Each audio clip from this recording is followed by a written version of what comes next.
How many of you have ever experienced somebody promise you something, then after that breaks their promise? How do you feel about it? I feel that this is one of the most powerful ways, right, to actually motivate your children. Okay, I share with you, parents, I share with you something that I usually use during my workshop. This is to help Eugene, who say that she always break promises, don't feel guilty. Possibly because she make promises, but then again, don't hold highly, cannot remember. One of the simple thing is to write down the promise. When there's a promise, you write down the consequence. Once you have a consequence over there, that means I promise I'm going to do this. If not, this is what's going to happen. Once you break the promise, you need to be able to enforce the promise. So this is to make sure that your child upholds the promise that she makes.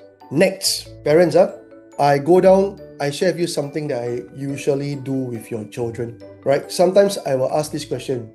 How many of you have ever experienced somebody promise you something, then after that breaks their promise?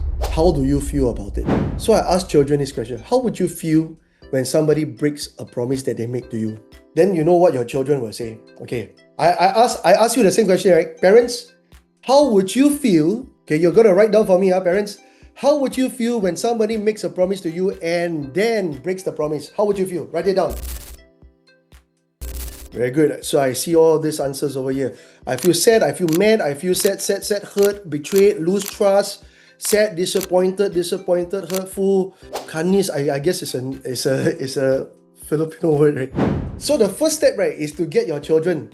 How would you feel when somebody breaks a promise? Can you share with me? Normal conversation. Then your child will say, I feel sad, angry, disappointed. Then sometimes you want to stroke the flame. You go like, what else? Then your child say, I feel very angry.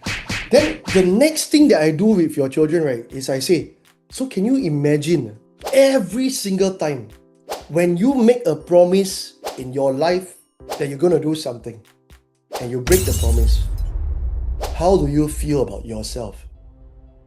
Then your children go like, oh my goodness. They say like angry, sad, disappointed. So the first thing I say, when other people break promise with you, this is how you feel about yourself. But when you make a promise and you break it yourself, guess what? You are feeling all of these things inside, You are creating distrust inside. You are creating anger inside. You are creating sadness inside. And what you don't want to be is you don't want to be an angry person. You don't want to be a disappointed person. You don't want to be a sad person. So what must you do? What must you do? So what they're going to say? I need to keep the promises that I make to myself. Right? So parents, this is a very powerful thing, right, that I actually do with your children to help them realize it.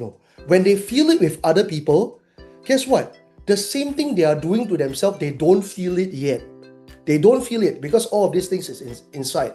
But of course, there will come one fine day when mentally they might snap, hopefully they not, and they feel all of these things inside.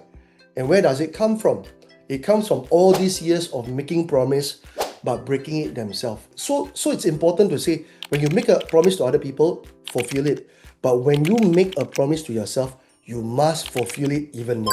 I feel that this is one of the most powerful ways, right, to actually motivate your children. Hey, I hope you learned something. This is something that I do with the coaches. When they come back, they want to learn all of these techniques.